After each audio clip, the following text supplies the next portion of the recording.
Now a cat-sized grave sits empty at the foot of the evergreen in my backyard. The hole had been cut hurriedly amidst a panic.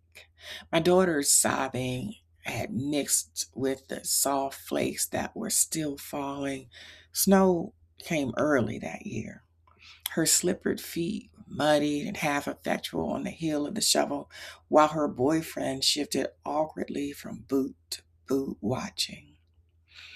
In his defense, he had offered to help, but my daughter was determined to do it herself following the discovery.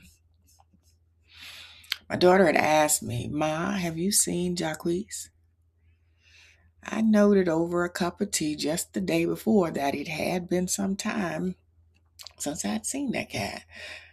I recall hearing faint meows on that Monday, but each time I'd look up and find the other cat, T'Challa, lurking nearby, so I didn't think any more about it. No, I told her, I'm not sure when I last saw Jacques. I don't really like cats that much, and so I secretly rejoiced at the thought that Jacques might have run off. That would leave just the black cat to be managed. They ran about the house, tearing up the potted plants and clawing and gnawing and scratching up dander. When had I last seen him? Perhaps Jaquise had slipped out and wandered off to another family who took him in or something. No, that was not likely, not that one.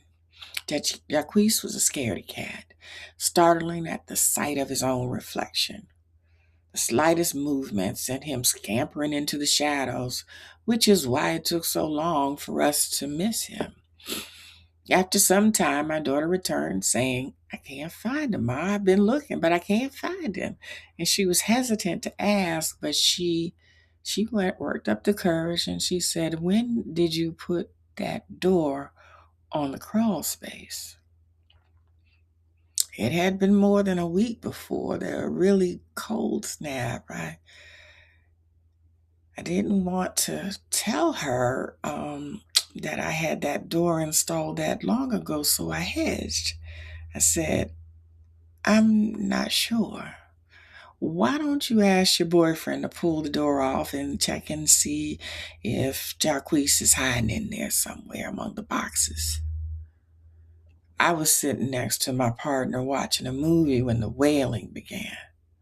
My daughter was inconsolable when she came out of the basement. Then I heard her boyfriend coming up, ricocheting off the walls like a wounded moose. I never heard anything like it. "He's under there?"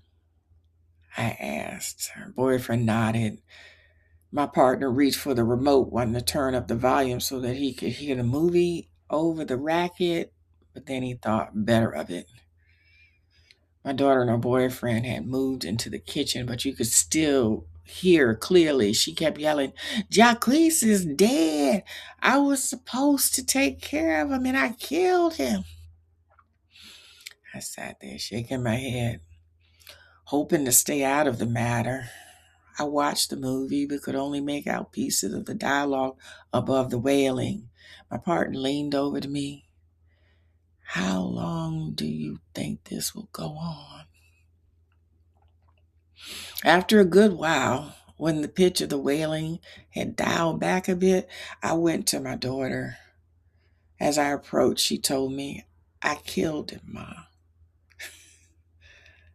I heard her boyfriend consoling her. "You didn't mean to." I interjected, "No, Imani, you found him." Then I cut my eyes at him and said, "You were the only person who went looking for him." "I was supposed to take care of him. I know he likes to hide. I should have looked before you had the door sealed." And I'm being a practical person, tried to adjust the direction of the conversation. And I said, "Can we find a nice space in the backyard for Jacques?"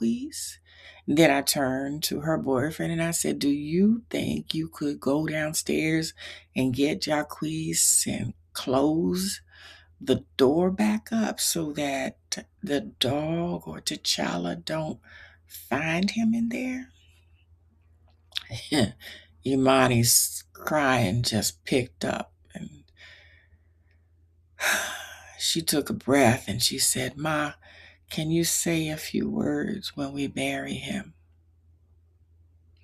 I had no idea what words I should say. Was there scripture that applied to cats? Was there some appropriate dress I should put on? Were there people who should be called? I had no idea. Of course.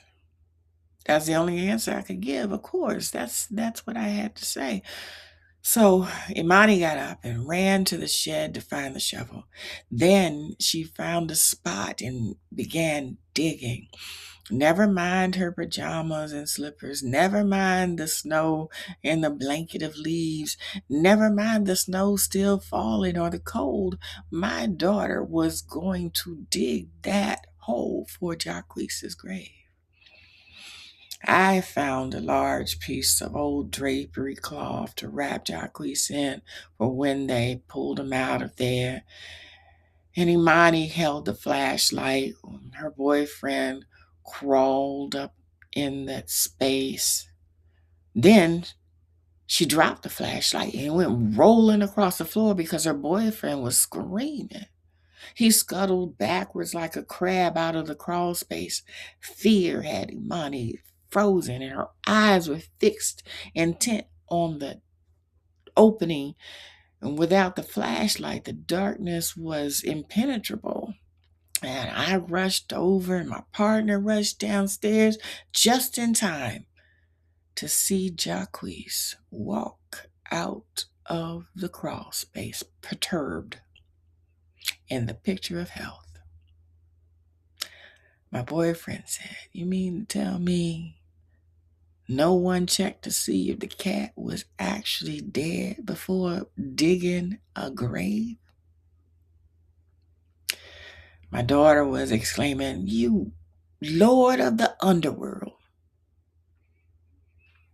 I just said, "I'll be damned. Jacques ain't dead.